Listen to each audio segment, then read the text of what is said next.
just want to protect the whole wide world. I want kids to grow up without being traumatized by the color of their skin, their religion, and nationality. I want world peace, kindness, and love to be contagious to every person you come across. And I've received responses like, yeah, okay, that'll never happen. And responses like, stop living in La La Land.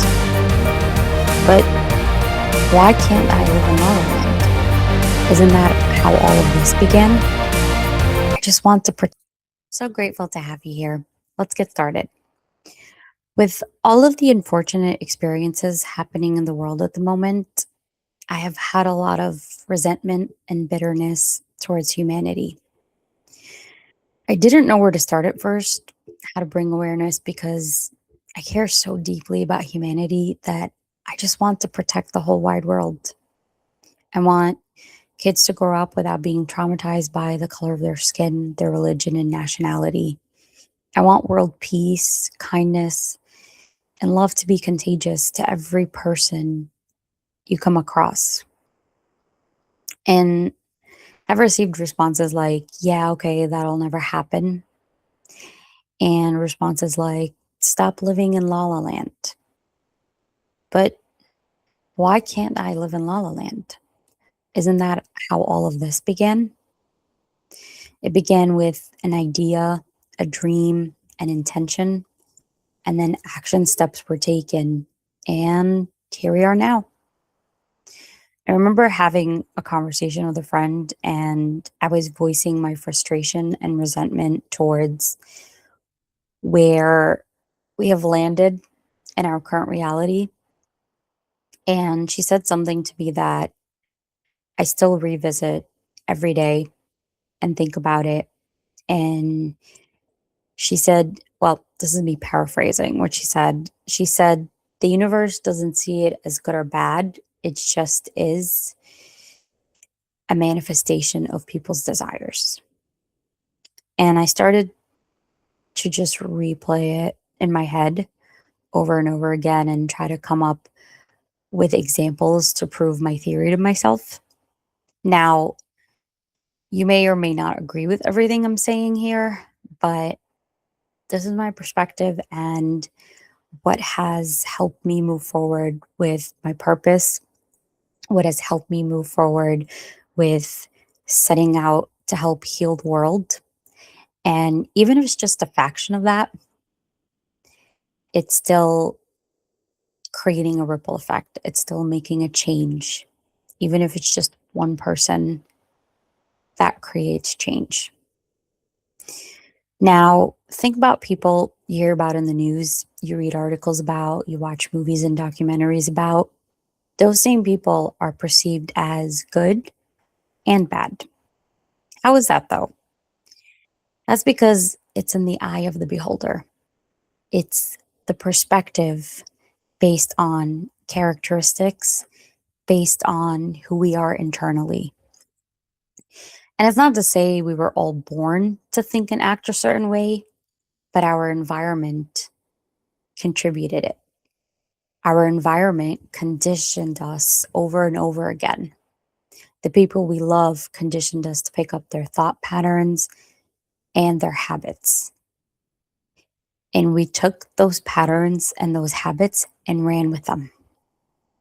And for some, they're still running with them.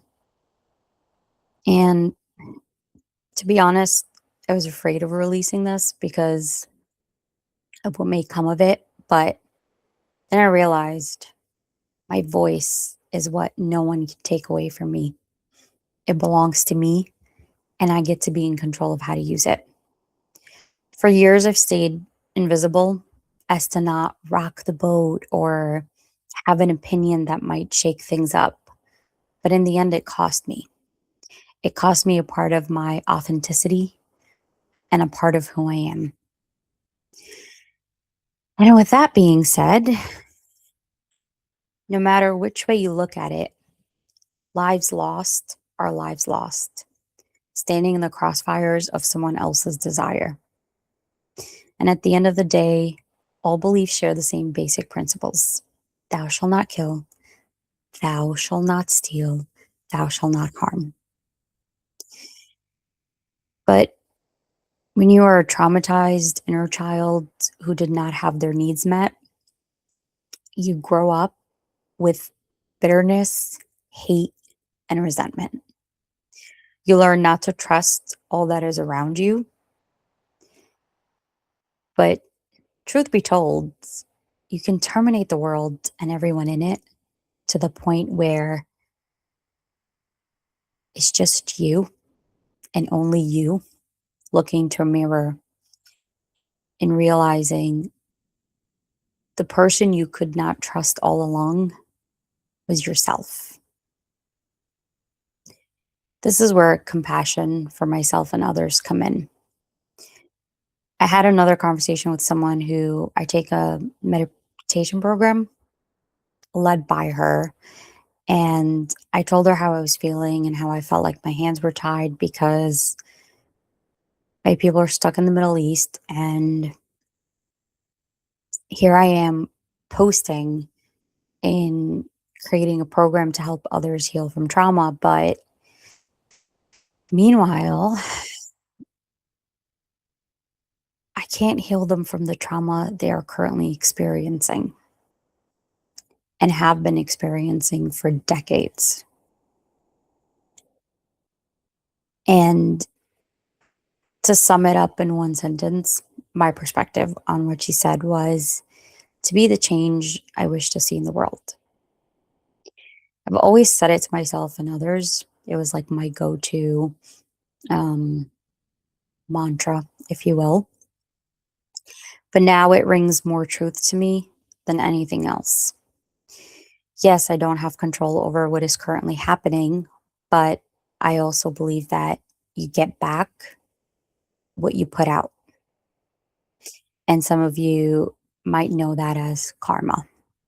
So instead of being resentful and angry and limiting myself out of grief,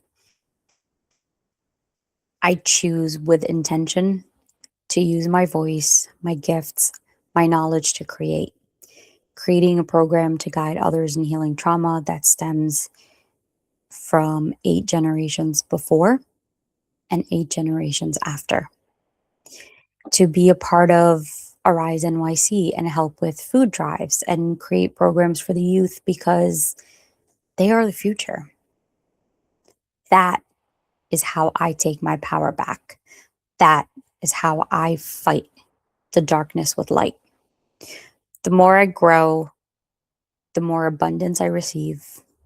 I can create a ripple effect of light that touches more souls that I've been blessed with coming across each and every single day. By having compassion for myself to know that I am doing the best that I can to be the change I wish to see in the world. To still show up when things feel heavy and dark. To focus on what I perceive as good. To treat others for what they are, human beings, living souls that just want to be seen and heard. Isn't that what we all want? To be loved, to live in peace, to feel worthy of life, and to live it to the fullest. Thank you for tuning in today and hearing what I have to say. I hope you have a wonderful week. See you next week.